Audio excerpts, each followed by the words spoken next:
now time for us to go back in time to the last election. Go back in time. To return to sort of Chapo season 1 to season 2. That glorious moment we all lived through, and view that period of history through another movie that's come out. We're talking, of course, about the Comey role on Showtime, the 2-part miniseries based on James Comey's book, A Higher Loyalty, that was starring Jeff Daniels as James Comey and Brendan Gleeson as Donald Trump. There's a lot to talk about here. I mean, I have a lot of thoughts about this. I mean, like this. Watching this really did sort of like take me back to that season 2 Chapo era. It is the film is written and directed by Billy Ray, and I bring that up because Billy Ray wrote the screenplay for Richard Jewell, which we just talked about on this show, another movie about the FBI, and it is fascinating to view both of these in conjunction and essentially do 2 episodes about them, one right after the other, because in a certain light, this movie and what it portrays is the ultimate revenge of Richard Jewell on the FBI. This is Richard Jewell Part 2, Radar's Revenge, where it's just like I spent all of Richard Jewell watching that movie, grinding my teeth down to the gums, just out of my pure hatred for the FBI and these soulless G-men that populate it. And I was just like, fuck these assholes. When are they ever going to get what's coming to them? And lo and behold, they fucking did. And that's what this movie portrays, and it's a very hard movie to parse because it's hard for me to figure out what the exact like Billy Ray's intent was with this, like what where the audience is supposed to take away from it, and maybe he kept it purposely vague so that you could bring whatever meaning or point of view you have to it, to this material itself. But particularly the second part of this movie was so satisfying for me to watch, to see Trump essentially obliterate the good standing, honor, integrity, and trust of the entire evil United States government and the Federal Bureau of Investigation, particularly. Yeah, he spends all this time building this institution up through the fart huffing of the people who make it up, and then just knocks all the pins over with one giant orange ball. I had a different point of view on this. I don't think the problem was the writing at all. I thought the writing was very good and really funny at parts, though. Billy Ray did have the advantage of working with direct transcripts of Trump, which were all hilarious. Yes. I think the problem probably lies in directing. I had trouble with a lot of the latter half of the second episode in particular, because I felt like the director and the screenwriter were on 2 different pages. I felt like the director... Guy. Oh, really? Yeah, it's Billy Ray wrote and directed both of these. That's an interesting choice, because during the second episode, I think I picked up an entirely different thing than you guys did, where I felt like it was beating me over the head with this idea that James Comey was the last honorable man in D.C. Right, exactly. But the point is what I drew from it anyway is that's necessary because he's the last honorable man from D.C., and it doesn't fucking matter. Even if he doesn't subvert the myth, the liberal myth of Comey or like the FBI or like America's governing institutions. He just shows that even on their own terms, they are failures and they cannot do what. And if they cannot do anything, then all of the adulation these guys have for themselves and their institutions is absolutely hollow. I guess I just think that stuff would have worked better if it was more. If there was less like orchestral swelling. Maybe that was part of the joke. Yeah. Maybe that was part of the joke, but it's like I said, it's difficult to sort of assess like what the intention here is, because like I viewed it as like an incredibly funny dark comedy about like James Comey going from being like the world's best Boy Scout to the most hated man in the world who has to pretend he's friends with like the most evil man in the world in front of like a global stage. But, I mean, there are these touches that like seem to suggest that you're supposed to sympathize with Comey and the Crossfire Hurricane investigation and all the sainted, civil servants at the FBI and Department of Justice who have had their careers destroyed by Donald Trump. But we'll parse this out by going through the whole film. I have copious notes to prepare. So this is the homie rule. It begins with Stephen Colbert. It begins with a clip from the Stephen Colbert show where he's just like, Great. He's like, he goes, funnier than ever. Hey, he's like, this James Comey guy, is he a good guy or the bad guy? Or did he have to pretend to be the bad guy in order to do something good? Oh my God, is James Comey Severus Snape? Yes, sir. Yes, sir. I don't get it. It's from the Hunger Games, I think. So Yeah, Severus Snape was he was sort of the Vegeta of Lord of the Rings. So he's saying Comey's like a guy from a program. Yes. From a film. Yeah, Fictional and character. children's program. So one of the first things you see is the a slogan engraved on the Department of Justice that says, "Where law ends, tyranny begins." And like It says no fat chicks. This foreshadows a lot of the movie's sort of anxiety or hope that our institutions in America and our laws are bigger than any one man. And that, like, despite how miserable and awful Trump has debased this country, eventually he'll be gone, and what will last are literally the buildings themselves. That is said it multiple times in the movie, where they're like, people are just like, as they're getting fired and let out the door because because they've gotten too close to Donald Trump's criminality, they're like, go outside and take a look at the buildings down this street. Really take it in, because like that, they're what matter. Like they're the rock, they are the foundation of this country, and that, like, they will go on regardless of this fraud, this imposter in the White House. And Yeah, I don't know Jamba Juice has been here since 2007. Yeah. So it begins with Rod Rosenstein, the Deputy Attorney General, played by Scoot McNairy, and he is sort of the Greek chorus to this story. The movie begins. It's like a sort of in more closer to the present, and it's Rod Rosenstein telling like a Justice Department assistant or intern or something the story of how he got to this moment, and he's telling James Comey's story, and it sort of like implying that like he regards Comey as like a showboater, and he has a sort of a bitterness about James Comey and how things have ended up. So it's like, it sort of situates yourself in this more present moment, and then it jumps back in time to before the election. It's like 6 years ago from Rod Rosenstein clearing out his desk. And it begins with, James Comey as director of the FBI. And it portrays him as this like ultimate straight arrow fucking, just the ultimate Boy Scout imaginable. And he's giving a pep talk here to... his FBI division, when Obama gets in office and he wants Comey to stay on. And one of the first things you hear about Comey is he's like, oh, I don't know, I was a George W. Bush guy. And, this is very important because this movie is portraying essentially a whole bunch of Republican voting cops who have now become heroes of the resistance because Donald Trump stitched them up. And Obama is just like, well, okay, can we talk about the guy they got to play Obama? Because he had the Obama he had the Obama voice down very well and some of his mannerisms, but the actor was probably 25 years old. It was a Mad TV ass Obama. Yeah. It was like, I felt like I was watching one of those early Obama era skits where Obama's like, and another thing, long cat is long.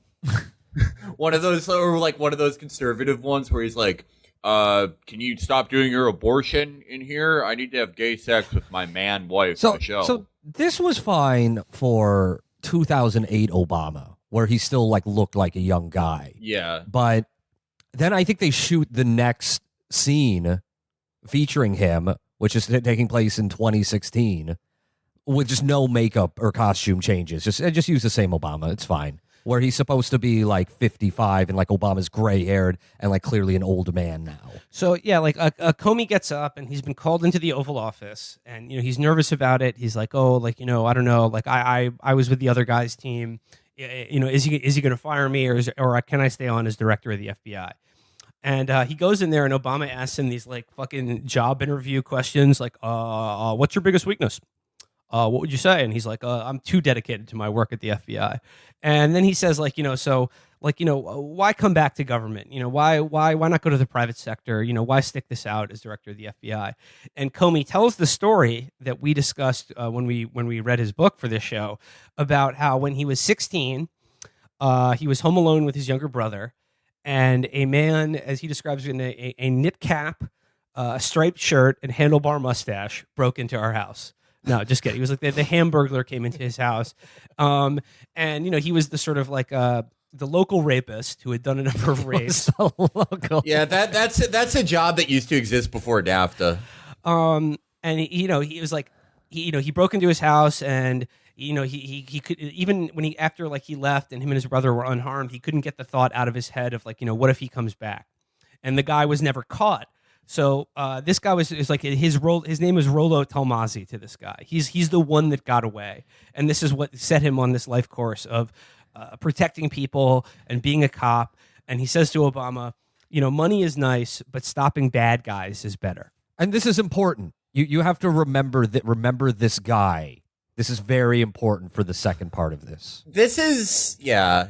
I mean, it's a big deal. I think when Comey wrote his book, that's what he thought too. He was like, oh, all the Comey heads out there are going to remember the guy who came to my house and tied me to a tearing track that we had in our living room. But there are no Comey heads.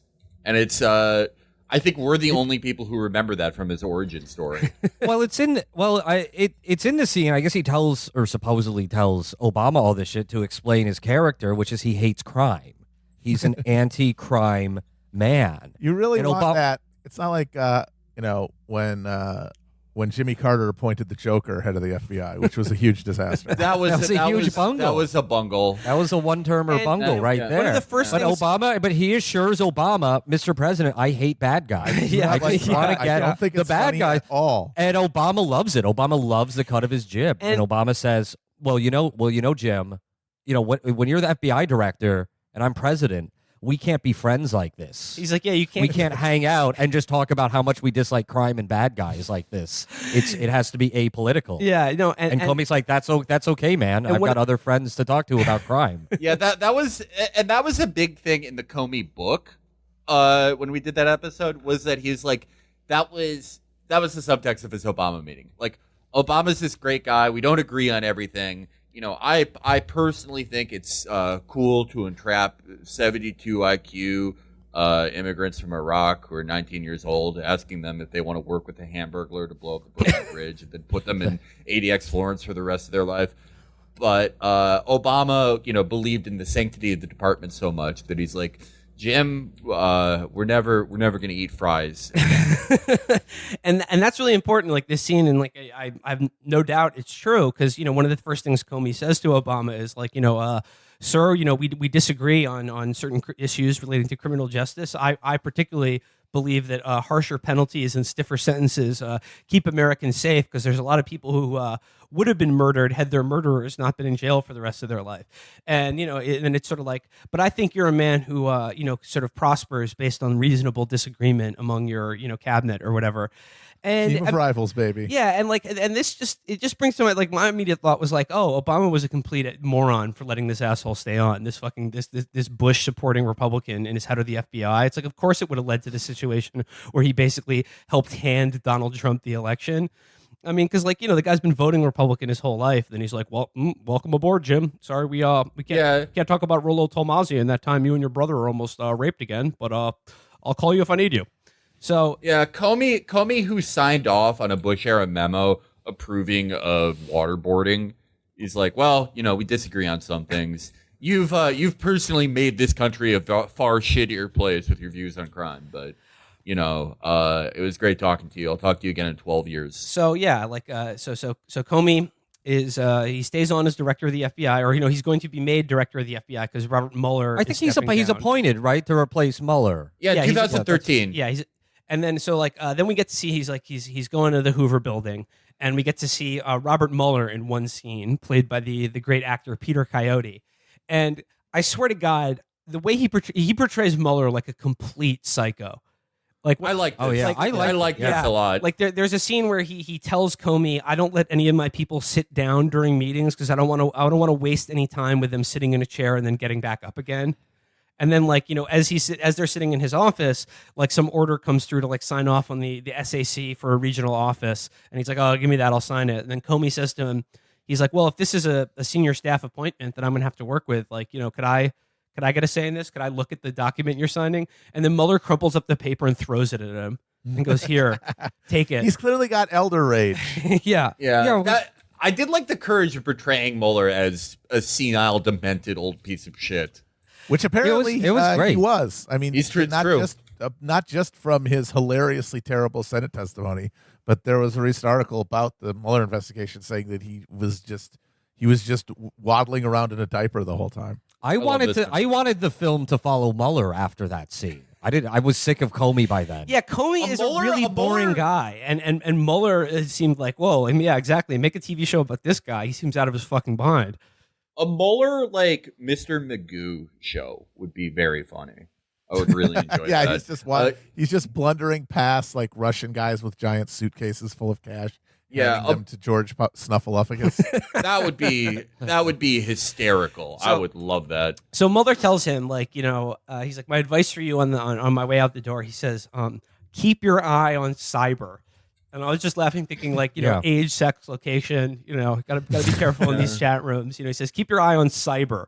We're vulnerable. He means the internet. He just means check out the internet sometime. Google your name once in a while. Make sure there's nothing weird up there.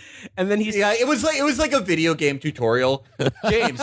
James, check your email for secret messages from your grandkids. James, press start and select to read your messages. So, and then Mueller tells him, he says, you're part of an organization that is dedicated to doing good.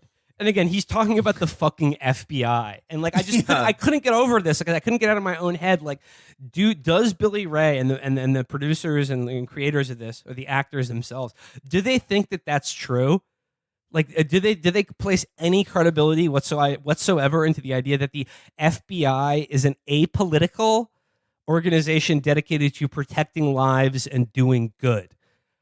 I don't know. I mean, like I said, like I could not help but watch this movie in the shadow of Richard Jewell, which I think portrayed the FBI is that they actually exist, which is, an incompetent federal law enforcement agency dedicated to essentially crushing political dissent and letting 9/11 happen. Yeah. Well, the way you know that the film establishes that Comey is a complete psychotic is somewhere around this part.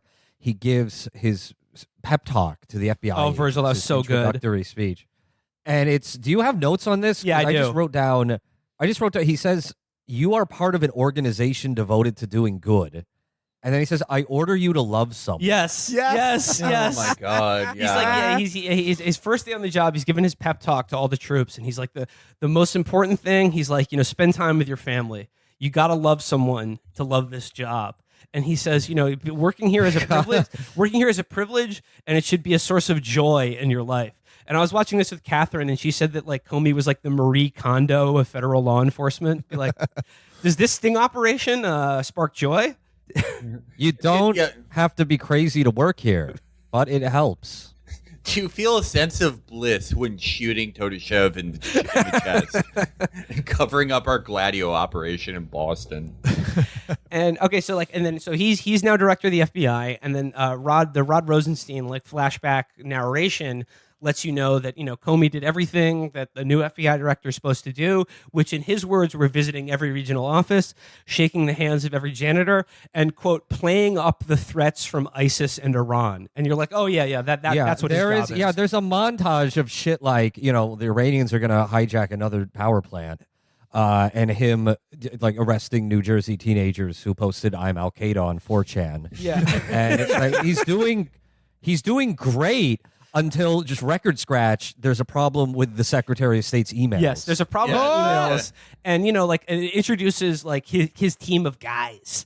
And this is the Frank Card universe crossover. We've got the actor Michael Kelly, who portrayed Doug on House of Cards as Andrew McCabe, and they're all in they're all in their FBI conference room. And McCabe is going on. He's like, sir. He says, "quote An op at a mosque in Detroit is ready to go." And they're like, yeah, we're ready to entrap these three mentally ill teenagers to get a big win for us on the war on terrorism front. And then they're like, Virgil is exactly right. It's like record scratch. Sure. A memo comes across. They're like, the Secretary of State maybe used that classified information on private email servers. Sir, the FBI mosque is ready to go. All the agents can now convert to Islam. and find joy in their oneness with God. And it's so funny because they get this huge turd put on their lap, and they're like, "Oh God, we have to do something about this now." Oh man, I wish we never saw this memo. Can we just get back to doing what we normally do, i.e., playing up the threats from mosques in Detroit and ISIS in America? So, did she mishandle classified emails on a private server? And they're like, fuck, no matter what we investigate here, no matter what we turn up, we have to do it. We can't ignore it because then it'll look like we're covering for her. And then anything we come up with in an election year, we're screwed. There's no way out of this.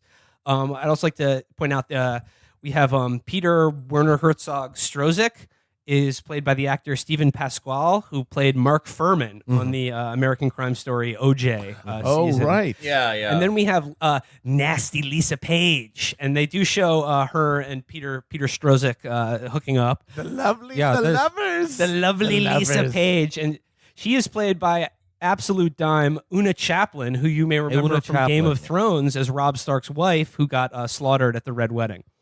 There is full unsimulated sex in the show. It's trying to show how the FBI agents, how they're feeling joy. It shows that they're essential humanity. This 30-minute long, full penetration scene. I thought it was very weird. The 30-minute long in real time scene, the James Comey frauding scene. And Lisa Page is she's a firecracker. She's one of the guys. Yeah, yeah. She's the alpha boss lady, Yeah. and she's saying he doesn't have the balls to investigate. Yeah, the and fucking Virgil, emails. Peter Werner Herzog Strzok, he initially gets hot for Lisa Page when they're bullshitting at some office do, and Lisa Page is like, the commissioner of baseball is a fucking asshole. Either have the designated hitter league in both leagues or none at all. What a fucking piece of shit. And then he's just ooh, hello, this chick knows about baseball. Lisa Page. This is a very good piece of filmmaking. They cement that this was in 2015 because she drops the R bomb. And that was okay to say in 2015, but not okay in 2017. That's true. And also, very accurately, he gets rock hard when he does that, which is what any red-blooded male will do. When a hot woman says when a the hot R woman word, says the R word, you get sprung. boing. So then She was, I love it. She was reminiscent of Olivia Wilde's character in Richard Jewell. She really Like was. a ball-busting sexpot who's not afraid to sleep her way to the top. I do like that this movie, for whatever issues I have with it, it is honest that women are bad at the work. Yeah. Get them out of there. I still don't know who Lisa Page is. well, we watched the whole Okay. I still have movie. no idea. I know she's. I know she's an FBI lady, but I don't. No, but she's this not. Is, She wasn't. She was with the. oh Jesus Christ! No, Okay. she was a lawyer with the Justice Department. Was part of the team because there's always got to be a federal prosecutor who they're working with to build the case. Okay. right. So she was a federal prosecutor. Yes. Yes. Peter Strzok was the FBI guy. I got this. All right, buckle up, shit cunt. Here's the fuckadoodle news about who the motherfuck Lisa MF Page is, and yeah, that guy, Peter Strzok, who's the guy in your MFA who's always eating soup too loudly. Okay, so Lisa Page is like WAP mixed with Taylor Swift, with a little bit of Irish coffee poured in. Yeah, she celebrates St. Patty's Day. Peter Strzok knows Glenn Simpson, who contacted Fusion GPS about Nellie Orr, who Bruce Orr claimed to have not talked to, but actually Nellie Orr talked to Oleg Derpina. And Oleg Derpina is the one who told Michael Flynn to delete his Snapchats with the Russian foreign minister, who then told Matt Forney to write an ebook about Donald Trump. I still don't know. I still don't know who Lisa Page is. But okay, how about this? How's a simple one? Is she good or bad? Well, it depends on your She's a baddie, perspective. Virgil. She's a baddie, no doubt. Because she helps Trump? No, She's one of Trump's enemies. Yeah, she fucks up the investigation against Trump by getting dicked down by Peter Strzok. But isn't she a resistance hero? Yes, she is. Why? Because she got fired. She did tweet. She did text with Strzok where she said that Trump sucked and that they wanted to get rid of him, which is one of the things that Trump points to as proof that there's some sort of witch hunt conspiracy in the FBI to undermine his election. So like they realize they have this turd that they need to flush down the bowl in a timely manner before the election and in a way that will essentially keep everyone's hands clean. And in Comey's mind, at the forefront of all of his decisions is this idea that like I have to protect the integrity and independence of the FBI from like any appearance of political manipulation or malfeasance, right? So at the exact same time that they're looking into Hillary Clinton's email servers, they get another fucking scoop comes across the FBI wire, and they're like, "Oh, just so you know, also we're getting a lot of intel, we're getting a lot of SIG-int about Russia." And apparently they're on Love when that Facebook. happens. Yeah, they're on Facebook doing memes. And then like the movie sort of like it introduces the two tracksuit guys, like the two Russian guys in America who are in charge of the Facebook op.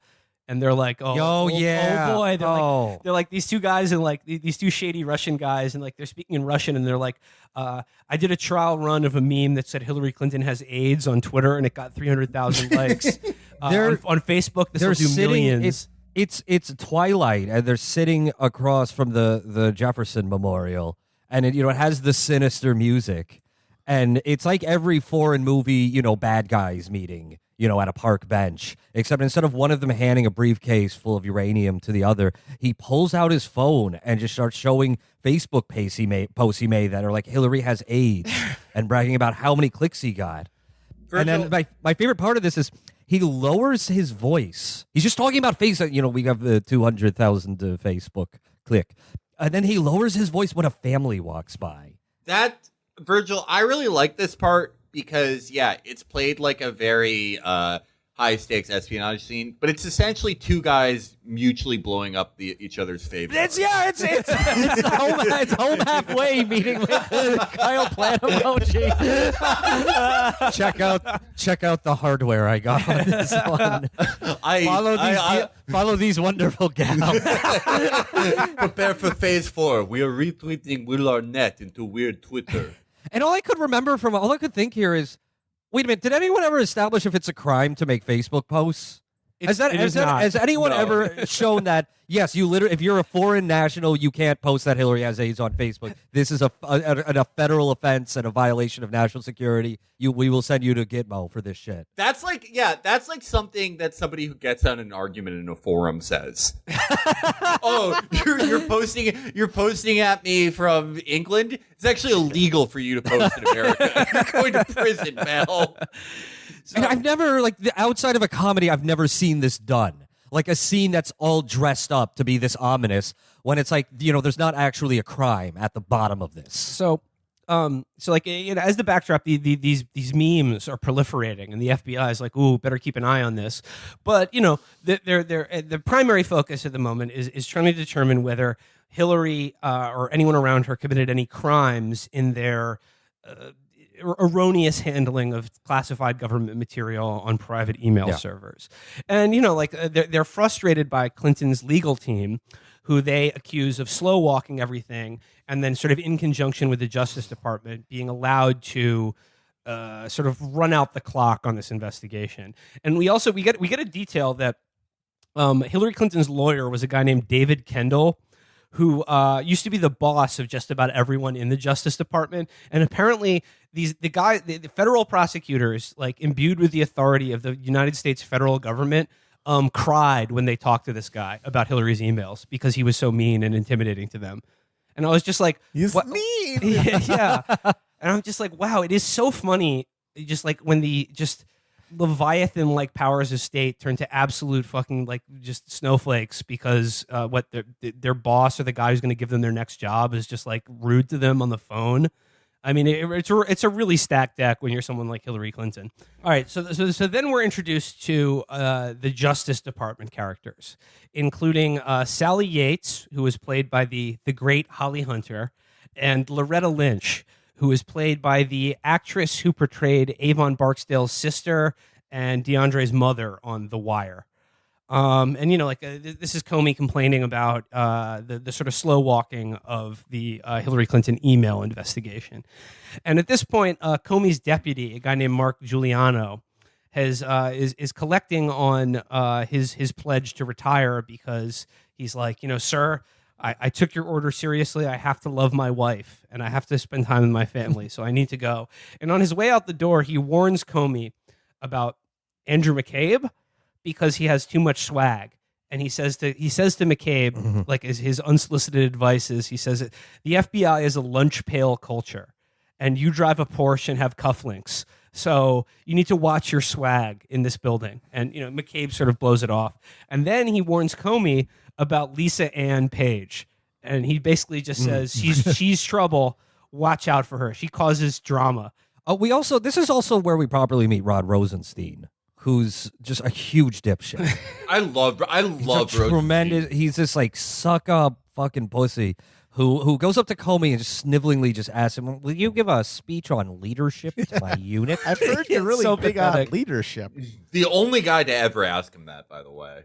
The only guy in DC who, like, when he saw James Comey, wasn't like, oh, shit. So, like, 40%, I'm sorry, like, there's like 40 minutes of just them doing the email shit. And it's like exactly as boring as everyone remembers it. It's exactly boring and inconsequential as the right made it out to be back when it was the right talking about the fucking conspiracy bullshit, where it was, this was their Russia shit. And I guess that the film is trying to make it out, trying to juxtapose these interminable, boring conversations about Hillary Clinton's emails with this ominous, these rumblings of illegal Russian Facebook posts. So as to say that, oh no, while the FBI was wasting their time with this email server shit, they should have been focused on the real deal, which is Russians saying that Hillary has AIDS on Facebook. And Virgil, I mean, like the part one of this was so fucking boring, and there was like I was really just, I mean, I don't know what I was expecting because the material it's discussing is, like you said, is like watching paint fuck. It's like it's really fucking boring, and I don't care about any of these characters. There are at this part there are three genius scenes that take place. One is Comey visits the Pulse shooting. Okay, that's what I was going to mention, Virgil. He says, assemble the first responders. I want to thank them. Yeah, that was, I was going to bring that up because like up until that scene, everything was really boring. And then out of nowhere, it's a camera crawling along the floor after like just going over body after body. And I was like, well, wait, what is going on here? Did anyone die in this bullshit? And then I realized that, like, oh my God, they're portraying the aftermath of like one of the worst mass shootings in American history. And Comey himself is like standing on the blood-soaked floor looking at like 50 fucking dead bodies strewn apart. And he's like, once again, the FBI, he's like, couldn't stop this from happening, but if there's a janitor here, I'd like to shake his hand for doing such a good job. And it was like, that to me was the filmmakers trying to imbue this incredibly boring, inconsequential material with like something with real world stakes in a way that I found a little like sort of offensively gratuitous. Well, then there was, and this is probably my favorite scene in the entire film. And I clipped this and I put this online, but it was Michael Flynn meeting Vladimir Putin. That was hilarious. I have a problem with the Michael Flynn portrayal, though. I have a problem with all the portrayals in this scene. Well, yeah. I mean, the Putin one, like, you could get into that. But the guy they had play Michael Flynn, I think he's a good character actor, but he was not playing Michael Flynn.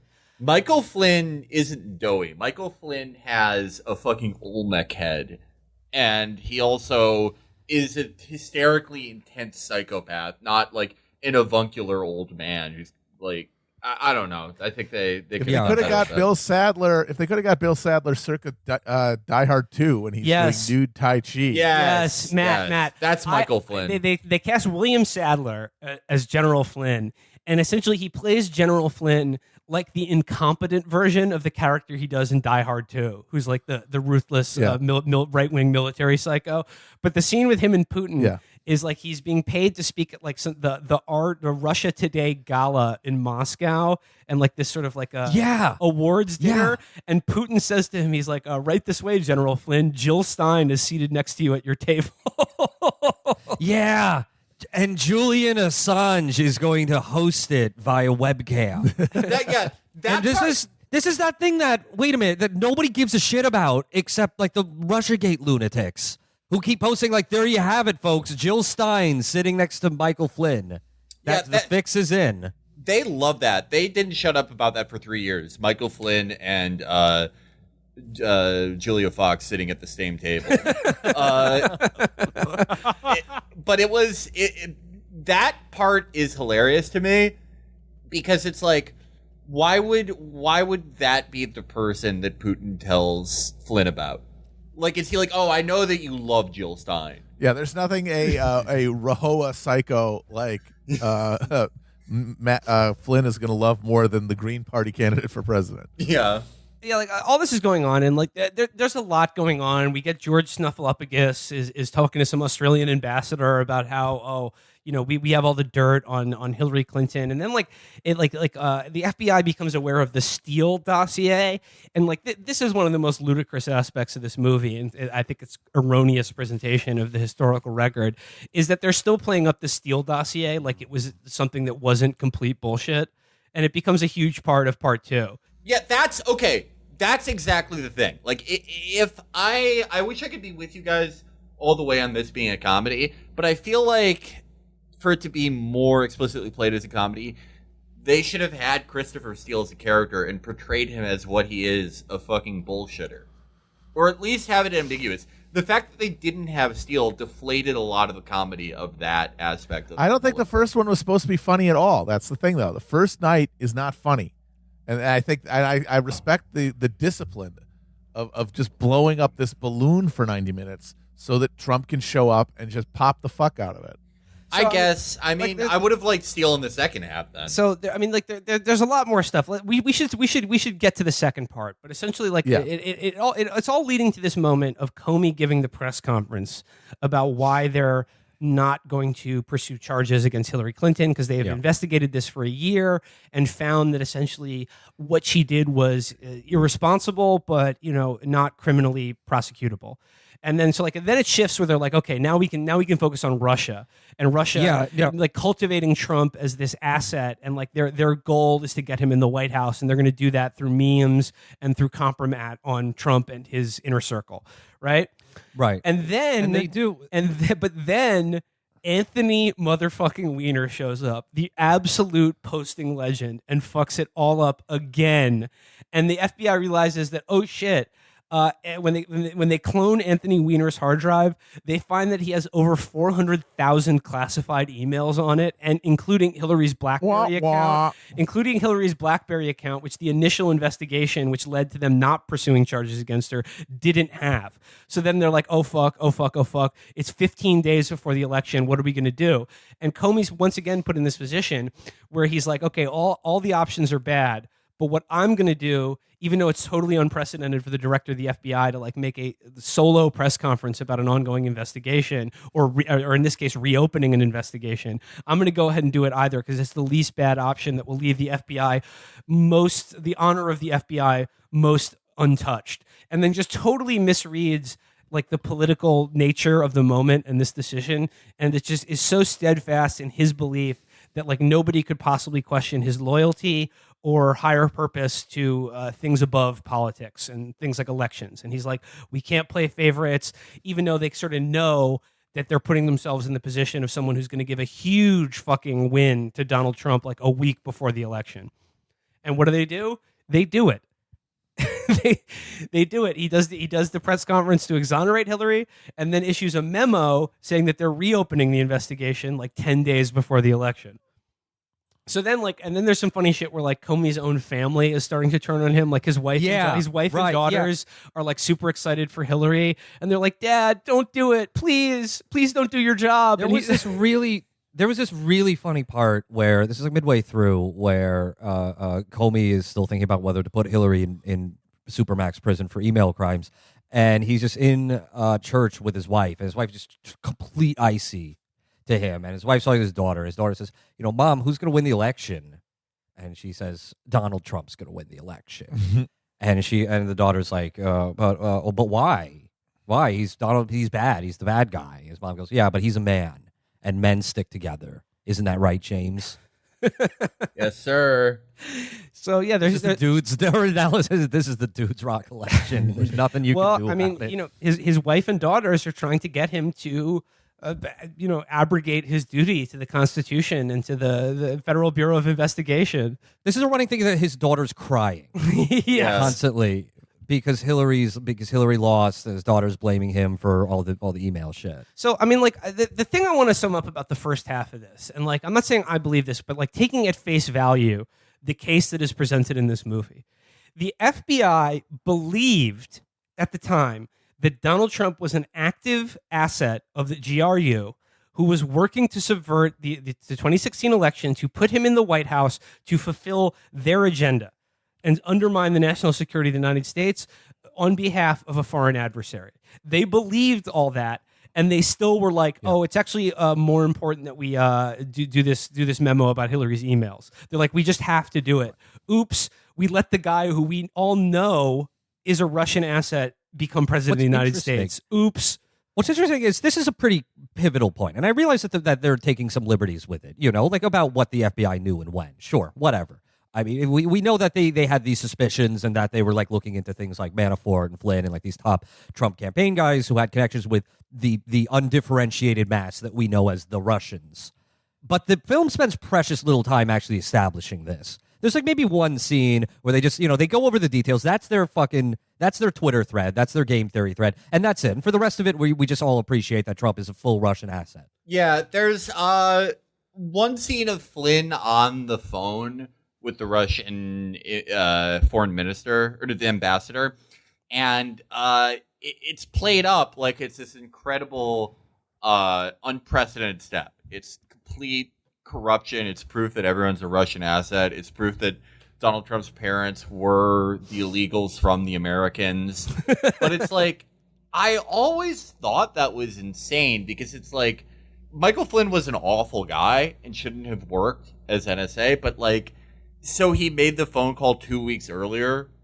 That was the entire issue. What they're saying is if he had waited for like the minute of the inauguration of Trump putting his hand on that Bible and saying, I will marry the United States of America, like then everything he said on that call would be totally above board.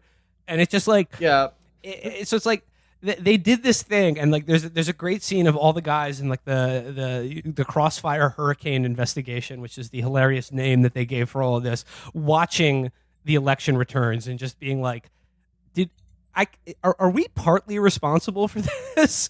And then did we play into Russia's hands? Yeah, and it's just like I'm not saying I believe this, but like on their own terms, they let themselves get played by the fucking the GRU and like Vladimir Putin. They absolutely played in his hands. Also, I mean, it's such a pivotal thing, right, to establish that Trump is a Russian agent, and they're just so blasé about it.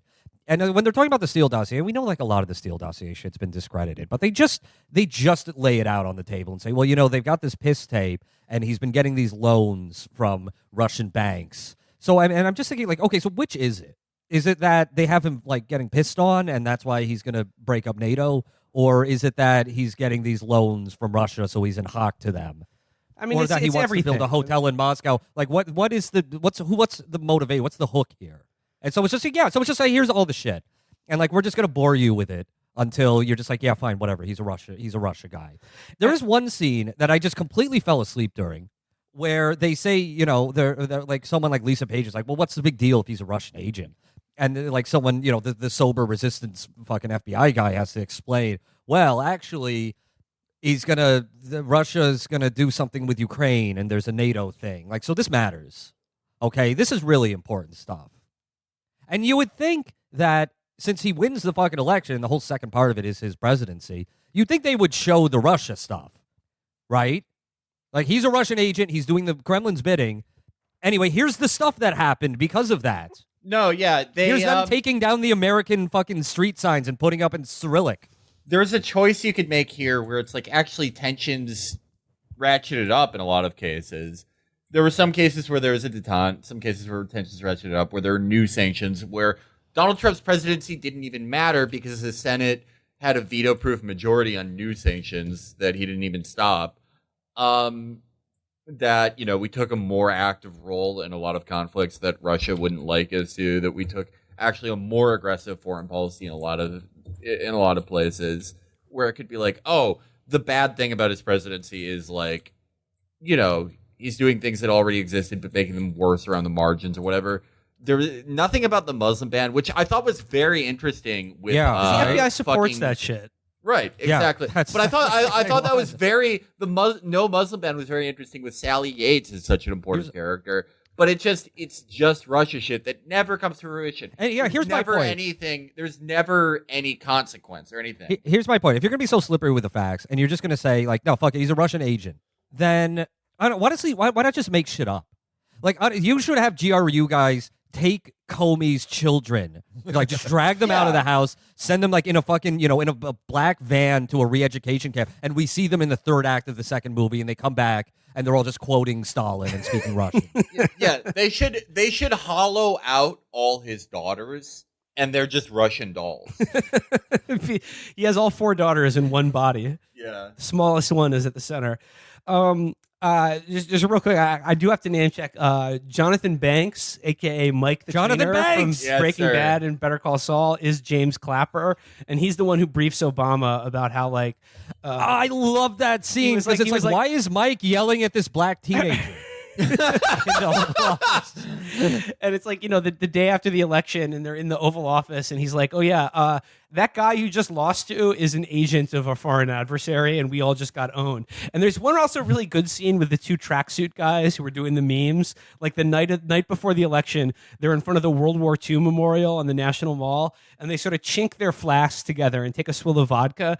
And what they say to each other is like, look, this was a moonshot, and we're just playing with house money. Yeah. And LOL, it looks like it's going to fucking work. And like, I thought that had like an element of reality to it. They literally said, it's like the space race, except this time we won. And all I could think was, well, it didn't matter who won the space race either. Yeah. So lo and behold, Donald Trump is elected. And it goes, now let's get into part 2, because like there is a total shift in tone. Like, I was really bored by part 1. I was like, this sucks. I hate everything about it. I hate all these people. Part 2 totally comes to life. Like, part 1 reminded me of an Armando Iannucci script that wasn't funny or entertaining, and part 2 really comes to life. Like, because here's the deal: part 1 is about all the Chapo characters that we've consciously ignored because they're so boring, and like the stories around them is like, who cares? Like, emails, hacking, all these FBI stooges, don't give a shit. As soon as part 2 starts, oh my God, it's all our friends. They're all back. It's General Flynn. Part 1. It's Jared Kushner. Part it's fucking 1. Donald Trump. Will, you know what it is? Part 1 was the Pod Save America mythos. Yes. Just boring. Nobody cares about these characters. Very lame. Nothing happens. Part 2 is the Chapo mythos. It totally is. It totally is. They got DJ TJ in there too. Yep. And, once Trump comes on screen, it's like it becomes a totally, totally different movie. It becomes something else entirely that I really enjoyed watching. And it's funny, like, episode 2 begins with James Comey waking up the day after the election. His wife and daughters are still crying. And he is woken up as the most hated man in America. He wakes up, he's gone from being the world's best Boy Scout to a guy that literally everyone in the world despises for what he did. And he's just like, well, still got to go to work and do the people's business. And it's like, what does his family give a shit? What do you get? You're the wife of the FBI director. What threat are you under a Trump presidency? You live in Northern Virginia. They got to see. No, but it's symbolic. Remember, she says, how will your daughter feel if she sees a woman lose a race to this man? It's all about, we need our daughter to have the proper motivation so that she can climb the corporate ladder or whatever the fuck when she goes into her insane, ambitious career. And having Trump president is going to reduce her overall earning power. Yeah, there's no one else's life is at stake but the daughter's ambition. Yeah. And it's like, you got your daughter. How is your daughter going to get good grades at the Parsons School of Art and Design? So you've got the day after the election, like the heads of the American national security state, like Brennan, the CIA, Clapper, the head of the FBI, have to tell Obama that, like, oops, we let a Russian agent win the U.S. presidential election, and now we have to deal with this. And then, oh, my bad. And then they have to go to Trump Tower and brief Trump himself on like their investigation into the fact that apparently Russia wanted him to become president and interfered in the election to make sure he did win and to pursue their nefarious goals. But one of which includes, and one of the sort of laundry list of wishes that the Russians have supposedly in getting Donald Trump into the White House is scrapping the Iran deal. Which is just like, okay, they could have supported any Republican for president in that case. Yeah. That would have happened regardless. My ass on that one. Yeah. I mean, like, I think, again, like, I think you could have. James Comey actually, he personally has a very interesting history with warrantless wiretapping and everything. He was sort of a key figure in Ashcroft resisting Bush administration pressure to make it initially more expensive program. But maybe something there about how fucking Clapper repeatedly lied to Congress about the NSA's eavesdropping capabilities, and how even with his incredibly broad charter, they apparently just missed this. They couldn't do anything. Well, money well spent on that fucking building. Yeah, right. Whether it's the Pulse nightclub shooting or Russia stealing an election and putting an active agent of their conspiracy into the most powerful job in the fucking planet, it's just like, oh, I'm really glad we have an FBI and CIA to stop shit like this from happening. We should give them more. We should give them more power. If you believe this, if you believe that Russia installed their own man in the presidency, wouldn't that be the impetus for you to go, maybe we don't need an NSA? Yeah. Maybe the NSA isn't doing the exact thing it's supposed to be doing. And maybe also, we shredded the Fourth Amendment, and this is the one thing they said they would always prevent from happening. Yeah. And another thing, me watching this, if I'm to take it, at face value, like the case presented in this movie, that this Donald Trump's election was a master stroke of fucking tradecraft by the GRU, then I gotta say, well done. They deserved it. Oh, God. Both teams played hard, but you know what? Like, they just wanted it more, and their memes are better. It was just those two guys just hanging around Washington, D.C. and posting on Facebook. Think that how was the cheap whole that was. operation. Think how little money they spent. No, just those two guys. Yeah. Think what those guys.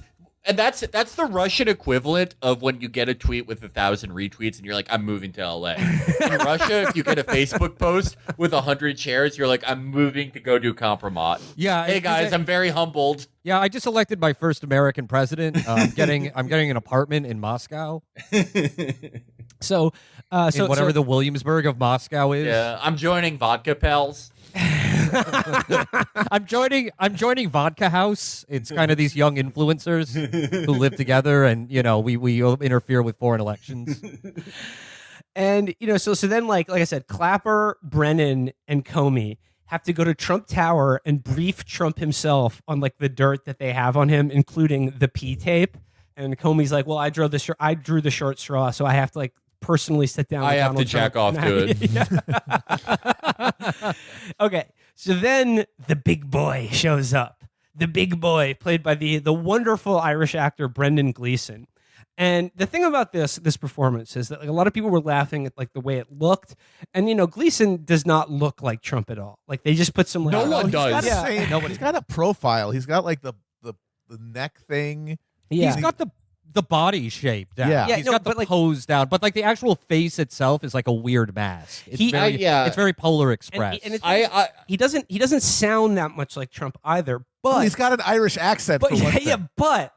but Gleeson perfectly captures the essence of Donald Trump. He has his mannerisms, his tics, his sort of like spastic variation in facial expression from 1 second to the next. He has he gets down the weird way he breathes, where he just like he has to take a big breath between each clause. He also has this the essential solipsism down, because every time Trump appears in a scene, he's just like it's like he's in a completely different frame. He's not really interacting with any of the other actors. And when they're telling Trump that like the DNC servers were hacked, knowing full well, I mean, they know that the RNC and DNC servers were hacked. They just used the DNC servers to their advantage with those emails and information. And they're telling Trump this, and he goes, "The RNC was much tougher. They're much smarter. They're very strong." And So like, and then it gets to the point where Comey has to brief Trump one-on-one. They sort of clear the room because it's like there's sensitive personal material about the Steele dossier, and the film really underscores the fact that he micturated upon or had women desecrate a bed that Michelle and Barack slept on. You know, like that is like the height of like his villainy and evil, is that, you know, he had a bed that our sainted president and first lady slept on, pissed on by Russian prostitutes, and he's briefing him about this, saying that, like, you know, we don't believe this, sir, but like, you know, this material is out there, it's going to come out, and we know we need to, like, it's our responsibility to brief you on this. And from there, Trump launches into like a 5-minute monologue about all of the women he's allegedly raped and how they're all like, you know, just lying to like get, you know, do business with him essentially. Yeah, I thought Gleason did an incredible job. I think that there's a problem with portraying Trump. First of all, no one in the world fucking looks like him. Nobody. Yeah. He is the only guy who has ever looked like that. It's actually incredible when you think about it. But yeah, Gleason, as you said, doesn't sound like him. But yeah, his presence, he gets his presence so well. Just a self-centered bitch. Yeah. Like, really great. It's so good because, like, whenever he talks, like, you're right, Virgil, it's like the solipsism of it. Every conversation he brings back to himself. And, like, one of the things that, like, you know, this is like a David Roth observation about Donald Trump, but, like, when he speaks about anything, it's either the greatest, most amazing thing in the world or a disgrace. It's a disgrace what they've done. Like, it's either I hire the best people, or he was a loser. He was a disgrace. We had to let him go. And this is like the essential comedy of it, because it really does nail Trump, and it really does nail how completely juxtaposed he is from everyone around him, who's actually taking all of this stuff pretty seriously. Yeah. Like the entire, you know, part 2 of this, like all the FBI guys at Comey, like they're agonizing over what to do with the president's a Russian agent, all this stuff. And here he is just like talking, like sitting down and talking to them about pussy. Yeah. Yeah, like, he has no idea what's going on in any of this. And like all the people, like you see like Jared Kushner, all the people who are like trying to impress him with their little fucking files and shit. And he just says, "Get out, you stink." Yeah. You look like shit right now. Gleason's performance, I want to watch tits on TV. Yeah, Gleason's performance really reminded me of that interview with Playboy that Michael Shannon gave, where they were like, "Well, what do you think Trump thinks about that?" He was like, "He doesn't think anything. He's thinking, I'd like some pussy right now and maybe a cheeseburger later." Like, he has no thoughts. He has no thoughts at all. And like, and No. Gleason captures that perfectly. And there's, I think maybe the funniest scene in the movie is, it's like the inauguration has happened, and like Yes. James Comey. Oh, God, James Comey is a fucking pariah in the entire country, and like even among his own family, and he still has to go along with this bullshit. And then it's like his first moment in the Oval Office, and Trump brings in all like the generals, the beautiful generals and FBI people, and he's like, "This is great. This is great here. All the FBI people. Nobody loves the FBI more than me. Nobody likes the FBI loves me. I know everyone in this room. You probably voted for me." You know, but like, it's very different now. Things could be very different. You all love Trump. And the cameras are there, and this is on national television. And Comey's sort of like trying to hide in the back of the room. And then Trump just scans the room and then realizes that Jim's Comey is the only person whose name he knows. And then on national TV, he's just like, Jim's here. Look at it's Jim. Come here. Let's take a picture. And then he has to go and shake his hand and like smile on TV. Fuck. Right before that is, of course, the actual inauguration scene, which is just one of the most beautiful works of filmmaking that I've ever seen. Yeah. It shows Trump, you know, in this very like triumph of the will type shot where he's getting ready to like go out on the inauguration days, and a woman comes up to like, you know, touch up his makeup or something, and he just swats her hand away. And then like the big refrigerator president just lumbers over to the dais where all these people are waiting for him. And then it's a fucking cut to Obama in the fucking Oval Office, and he's like transubstantiating. And it's like this like fucking ethereal light behind him, and it's like he's just in this pose of like complete, you know, like breakdown. And then the camera pans up, and then a cut to American flag on daylight. It's beautiful. Yeah, it's breathtaking. It's a very hilarious. Spielbergian shot of It's Obama so bathed funny. in light. And it's like that's so And it's weird just about like- the second part, because I'm supposed to take all of this seriously. Like, oh my God, the president's a Russian agent. This is a thriller. When no, this is Animal House. This is fucking Rodney Dangerfield as president now. We should be laughing at this because it's one of the funniest fucking things. It really is. And like from there, so like Comey is like this like everyone associates him with handing Donald Trump the White House, and now Donald Trump associates with him as someone who's his friend and ally. And that to me is the amazing comedy. Is that he like James Comey is like dedicated his life to serving the United States of America and protecting people, and is now the most hated man in the world, and the most evil man in the world now thinks he's your best friend. And there's this whole thing where he's like, this is the one thing we didn't want to happen.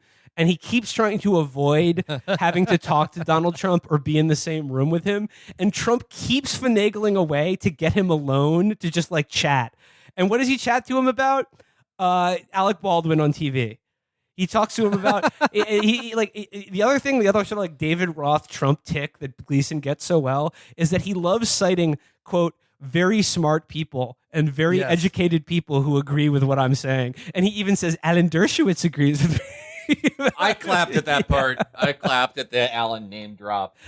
And it's like the sort of, I think the climax of the movie, the real centerpiece, is the private dinner that Comey had to go to with Trump in the White House. Yes. And it is so fucking funny. He's like, oh God, I can't believe I have to do this. I hope someone else is there. And they open the door. It's just 2 table settings. And he's like, oh fuck. And then like Trump, there's the little cards with their names on it and like what's being served on the menu. And Trump goes, they write all these by hand. And Comey goes, yes, calligraphy, sir. Yeah. And Trump looks at him confused and goes, they write it by hand. And this is the famous scene where he's like, I need loyalty, Jim. I need loyalty. Will you always have loyalty for me? And Comey, like, his teeth are just gritting so hard, his jaw is about to explode. And he goes, you will always get honesty from me, sir. And he says, right, that's what I would need. Honest loyalty. So it's a contrast to Comey's meeting with Obama, except I kind of see Trump's point of view on this. Like, this guy sucks. I don't want this guy working for me. He's loyal. What the fuck are you talking about? Honesty? Fuck you. Yeah, this is the only scene where I sympathize with Trump. Like, he's got to have dinner with the FBI guy. No one likes that. No one likes a one-on-one dinner where everyone can see the way you eat shrimp and you've always been afraid that it's the wrong way. Or the way you eat corn or hold a fork and knife. But it's like, you've got to talk to him to make sure he doesn't do email to you. That's the right way. I'm not really worried about that. Yeah, Felix, there's a very Felix anxiety. No, and then I eat everything the right and then it does feature the best. Definitely hold Trump your ever fork said. and knife in very normal and correct ways. It's definitely the most efficient way. I get done with dinner before anyone else does. Yeah, you eat so fast, dude. So, of course, this is supposed to be about politicizing the FBI, but, I mean, I like to think that this is actually the contrast with Comey saying to Obama, we can't be friends like this. And Trump just wants to be his friend. Yeah, Trump wants a new guy to hang out with. That's what I love about this scene, is, like, they play it up like it's going to be, he's going to ask him to, like, can you make it so I can do any crime? Can you blah, blah, blah. Yeah. But instead, he spends, I'd say, about 75% of the scene being like, I love TV, it's nice. just talking about dumb bullshit, which is awesome. Like, good job. But now I have to rely on people. I have all these idiot advisors around who think they got me elected. I actually listen to TV people because they got to get ratings every day. White House advisor can guess wrong, still keep his job. Not the TV guys. A lot of smart people in that business. Well, you can rely on me, sir. The film does make a lot of hay out of, I think, the best thing Donald Trump's ever said, which is when Bill O'Reilly was just like, the Russians are killers. And he goes, we're not so good. We have lots of killers ourselves. And We got plenty of killers. We have plenty of killers. And then Comey gets very mad at that. And he's like, sir, we're not the same type of killers that Vladimir Putin is. And it's just like, what are you talking about? Fuck you. Yeah. I remember that entire storyline from a few years back, and that was infuriating that people pretended like he said anything wrong there. There's also a really funny part where Trump is now fully president, and he's in the Oval Office being briefed by like the head of the Justice Department, which is now Jeff Sessions, played by Jolo Truglio from The State, who's like, Oh, really? Yes. I was wondering who that was. Yes, Wow. yes. That was great. That is great. It was a great casting. performance. And the funniest thing about this is, like, again, I don't know how aware the filmmakers are of this, but Comey is briefing Trump. He's like doing his professional FBI agent job. And what he's briefing Trump on is he's warning him about white-looking Chechen Muslims who are planning something big in America in like the next month. And I'm like, this just sounds like the Khorasan group. Like, this is just more absolute bullshit about like how, like the white-looking Chechen Muslims are like, they're here, they're tough, and they have a very solid network, and we're looking into it. And it's just like, fuck this bullshit. And then Trump is just like, okay, bye-bye, everybody. I want to talk to Jim. I want to talk to Jim again. And he gets him alone again to fucking bend his ear, and then literally asks him to drop charges against Michael Flynn because he's a good guy. Yeah, maybe it's the limitation of being a two-parter, but like I would have liked it if because so much of the NatSec state is different guys inflating different threats for more funding. I don't know. There was a lot of comedic territory with that, and maybe if they went 3, maybe if they cut some stuff out, they could have done that. Honestly, I think there was a pacing problem here because they made this decision that part 1 ends with the election. Well, not a lot of shit happens before the election to fill out 2 hours, which is why they spent half that fucking movie talking about the fucking emails. I think that, Holly Hunter is also the star of this, but she has very little screen time here. And of course, Sally Yates, she was important at the very beginning of all this stuff. And we don't really see any of that shit. Like you said, we don't see stuff about the Muslim ban or anything like that. And I feel like once they just started getting the tape of Trump, they were just like, fuck it, we have to make the whole second part this because it's just so ridiculous. It's such a scene stealer. And I feel like they just cut out like all of Sally Yates and all of Holly Hunter's like real through line there. Yeah. Well, yeah, I think that's my entire problem with this. I think there is a historically great comedy that you can make about the American deep state and their failures to deal with Donald Trump. Yeah. I think they did some of the things that I would have liked to have seen in that here with this, but I think they should have gone all the way. I think the scenes that were meant to be funny that you guys identify as such are hilarious, but I think they should have gone all the way. I think that would have made it truly great. Yeah, I guess. I mean, yeah, we'll talk at the end about what I think is going on. Yeah. I mean, we're getting close to the end. I mean, we all know what happens, which is just it's like an unbroken chain of people getting fired by Donald Trump, and then it's like Comey gets fired, and what happens is he gets Rod Rosenstein, our humble narrator, this mewling dipshit, to author like a letter that is used to justify to fire him. And there is a hilarious scene near the end of the movie where it's Andy McCabe in Rod Rosenstein's office, and Rod Rosenstein is crying because he's weeping because he's like, I never thought they would use me like this. And then you realize that the whole narration is Rod Rosenstein right after he's been shit canned, just like Comey was, and then eventually Sessions too. And it's just all these assholes were fired by him, and he's gotten away with all of it, and he may get away with it again too. And it's just my favorite scene is they take pains to establish what a loser Rod Rosenstein is, and there's this little scene where Comey tells him about the candy trick. Just like, when you're hiring someone, ask them what their favorite candy growing up was. A totally bizarre thing to disarm someone. Like, I don't know, like to establish human affection or something like that. Milky Way, yeah. And then the next scene, Rod Rosenstein just talks to his hot secretary and asks her, what was your favorite candy growing up? And she just goes, what? And she just calls the cringe department right there. Yeah. So okay, I think that's it. That's kind of my whole issue here.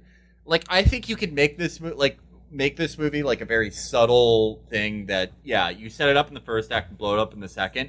But I think for that, you have to make the characters. The only characters that I really remember that really stuck with me were Mueller, Rosenstein, McCabe because of his drip, and Comey, of course.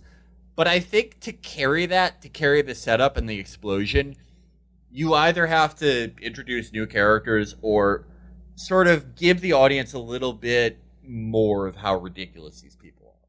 Because as they were portrayed, a lot of them were a little too dry to carry that throughout. Because I do think, so much of this is funny and there is a good setup and payoff, but I don't know. I think we could have used more stuff that Rosenstein cringe. It's just I wanted to know more about Rod Rosen. I wanted to follow him more. I wanted to see what the other hours of his day are like. Yeah. It's just to me the humor of this and the humor of the reality we're all living through is like the juxtaposition between James Comey and Donald Trump.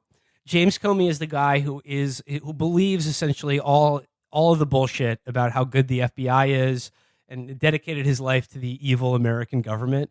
And then, lo and behold, the guy who's now in charge of that same government, who's been elected president of the United States, is the dumbest, most vulgar shithead in the world.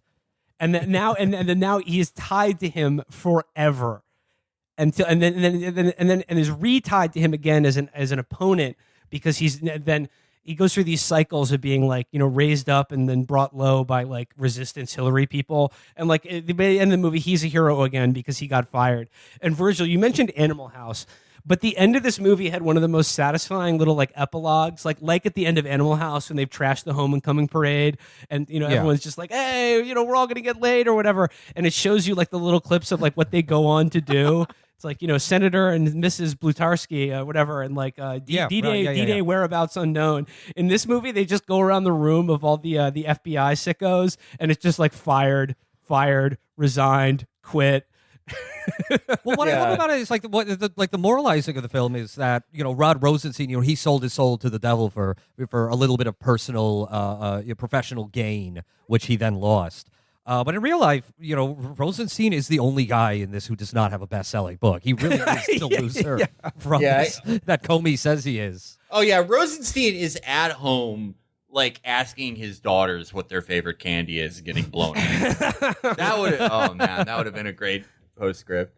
Well, there is, like, all the so this film is sort of told through the perspective of Rosenstein, like, talking to some low-level DOJ employee about, like, what a dummy James Comey is. And it ends with, like, before that epilogue, with him going like, oh, and that's the story of James Comey. He sucks. I'm smarter than him. and then, like, the FBI guy's like, well, James Comey was nice. And Rosenstein's like, who cares? I don't care. And then he gets, like, kind of, that was, like, a little Coen Brothers touch, was having... The problem with that conceit, though, is that to tell the story of Emailgate and Russiagate to some guy, they would have to be in that room for 7 hours. Yeah. Well, we've been recording for almost 7 hours, so I mean, we all know what happens. The one thing, watching this whole movie from like every perspective was like the brass eye thing with like the pedophile on the space capsule. This is the one thing we didn't want to happen. This is the one thing we didn't want to happen. And lo and behold, it fucking happens. And like, they all have best-selling books out of this, but like they all got owned to shit by Donald Trump. The stupidest, crassest human being in history just comes in and washes them all away. And on his way out the door, like Comey is at the FBI, at the field office in Los Angeles doing like a diversity training seminar, and then sees on CNN that he's been fired. And then like all the FBI field agents at the office give him like the cool running slow clap moment on the way out the door. And he just says, I want you to know the FBI is honest. The FBI is strong. The FBI will always be independent. And you know what? If what all we get out of like Russiagate, Emailgate, Trump's presidency is just the total destruction of the FBI, good on balance, in my opinion. This movie is Richard Jewell's revenge.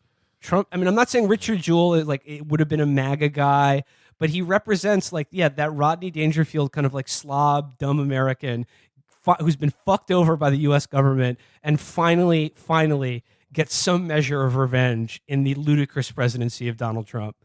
Yep. All those institutions that have been fucking people over blithely and fecklessly for decades, when it's their time to defend the Republic, nobody fucking gives a shit because the Republic has just been a giant hazing ritual for everybody who doesn't make six figures. There's this interesting callback at the end of the film where Holly Hunter's assistant, I guess, becomes Rod Rosenstein's assistant, and now he's got a little bit of power and he's got a man under him. And, it's a young guy, and this is like the kind of conceit of the young guy who's actually, who's smarter than this devious, this plotter. And the assistant tells Rod, do you ever look outside your window? And Rod's like, no, why would I do that? And the assistant says, well, I do. You know why? Because those buildings out there, they've always been here. It doesn't matter who the president is. It doesn't matter who's in power. The institutions, the rule of law, these buildings, they always stand. And I got this strong sense of deja vu because the day after the inauguration, when Trump gave this, blood and soil speech, the American Carnage address, I was in D.C. with Felix, and I was walking with a friend of ours, and this was Sunday morning, and Good morning. all the swamp people were there. Everyone was still, this was on Capitol Hill, like everyone was still going to their jobs, and like you're an intern, you're in Congress, and it was just business as usual for all of these people who like perceived like no actual, no actual threat from Trump that anything would really substantially change, that this mass of bureaucracy and congressional salaries and lobbyists, that they're always going to be there. It's going to be inflexible, and it's going to be this inertial force against any kind of change whatsoever. And at the time, that was kind of a calming feeling that, okay, well, we're not going to slide to fascism that quickly. We're not going to put people in camps right away because, there's still the requirement of all of these pieces working in unison. But now I find that to be a very terrifying thought, that this inertial mass exists at the core of our imperial system, and that, no, it can't be changed. Yeah. The people may change. You'll get rid of Jim Comey, and they'll just be replaced by other sickos. Well, you'll be replaced at least by guys, if Trump gets to stay in power, who will shred the independence of these institutions, which we can't have. Yeah, but none of these institutions were independent or apolitical to begin with. Like that is the funniest thing about the FBI. Like the FBI is exists from its creation to suppress political dissent in America and to police subversion and anything outside of the constraints of what the ruling class wants ruthlessly. They are the America's KGB. Like that is what the FBI actually exists to do. And this idea that we're above politics or we would never interject ourselves in an election is just J. Edgar Hoover found it. He was the first director of the FBI. Shouldn't his life story give some lie to how fucking noble this institution is? You see that they will intervene in our political system at any moment, but only against regular people participating in it. Yes. Not by our hallowed political institutions. Never touch those. Comey's family has no problem with anything the FBI does until it's against, American aristocracy. Someone who the daughters can look up to. Right. And, and when Comey says at the end, the FBI's values are bigger than any one person, it's just, we should keep in mind the values he's talking about are crushing political dissent, destroying the left, fabricating terrorist attacks, and letting 9/11 happen. That's what the FBI exists to do. Mm-hmm. And that's why by the end of that second episode, I was just giddy, because even if you accept the movie as a straight-faced defense of the honor of guys like James Comey and the institutions that he defends, at the end of the day, they are absolutely incapable of fending off an attack from the dumbest man on earth who was not even trying to win. Yeah. I was so rich about the scene where Mike is talking to teenage Obama and says, well, it seems the next president is a Russian agent and is going to destroy all the institutions. And Obama just goes, all right, better give him the nuclear codes. Control of the entire fucking panopticon that we built. Yeah. That's the rules. That's what the rules say. What are we going to do? In the scene where Rod Rosenstein is crying in front of Andy McCabe, he goes, he's not well. I don't think the president is well mentally. And he's like, we could invoke the 25th Amendment, and I think a lot of people in his cabinet would go along with that. And you know what? He's absolutely right. If they had seriously tried to do that, guys like Sessions and fucking John Kelly would have absolutely shit-canned Trump, and then just be like, okay, I'm the state now. We're in charge. But you know what? Yeah, Alexander Haig style. But you know what? Trump fired their asses before they had a chance to do that. Yeah. Well, that's because each one was solely concerned with personal advancement, and each one was stupid or conceited enough to believe that I'm going to be the one to ride this fucking Bronco, and I'll be the power behind the throne. Yeah, they all wanted to Von Poppen his ass, and they all got fired. They all got fired because Trump saw them with a fucking mustard stain on their tie once. It was like, this guy looks like shit. Get him out of here. Fuck you. So, I mean, I think that that sums up the Homey rule and like, how we got to where we are right now. And like the last scene of the movie is that like intelligence reports say that Russia is interfering in the 2020 election, and the president still hasn't even commented on it. And it's just like, look, why not double down? Like, would it cost them $400 to fucking put a Russian agent in the White House? Good for them. I'm glad they fucking did it. At the end of this, it's like, okay, what's my takeaway here? If Trump gets reelected, he'll do more Russia shit that didn't happen? Yeah. Like, you can't pull that shit twice. You can't say that twice. Yeah. They could have upped the stakes by talking about literally just pick it out of anything that Trump did. But it's just like, no, more Russia stuff will happen. I know. Like, who gives a shit? And on the point of this inertia of the deep state, whatever the hell you want to call it, the last shot of Comey is him and his wife just walking down one of the awful streets of Washington, D.C., with holding their heads up high. Like, they're just decent people, like, taking it all in. And it's like, how can you feel a modicum of pride walking around Washington, D.C.? It's Virgil, disgusting. Do you remember? He's walking to Boss Burger. Getting a nice meal. Oh, wow. That is a hell of a fucking Virgil. Chapo season 2 callback. Virgil, do you remember the day before inauguration, the night before, we were walking around, you were trying to find a liquor store to get something to drink. Oh, yeah. And you just yelled out in pain and rage and anguish, "Why isn't anything open? What the fuck is wrong with this town?" And a guy in a lanyard and a roller backpack walked by you and said, Nothing is wrong with this town. An egg-shaped man walked by.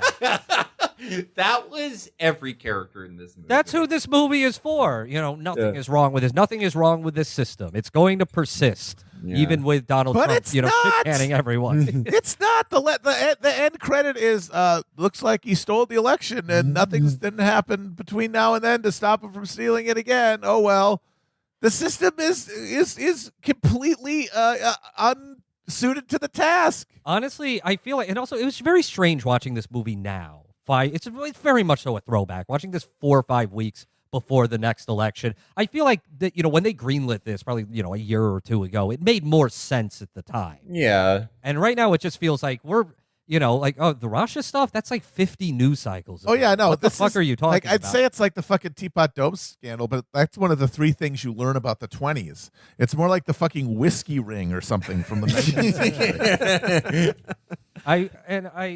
I feel like when they made this film, they really thought, he's going to be impeached by now, and this is going to be an interesting historical document. Yeah. He's going to be removed from office. Well, we shall see if the memes swing this upcoming election to Donald Trump. We'll all be finding out about that shortly. But that was the Comey rule and the life and death of the FBI, the worst government agency other than the CIA. Rest in piss. Bye-bye. Till next. Bye. Bye-bye, honey. You losers. They did lose. Okay, till next time, guys. Bye-bye. Next time. Bye. Bye.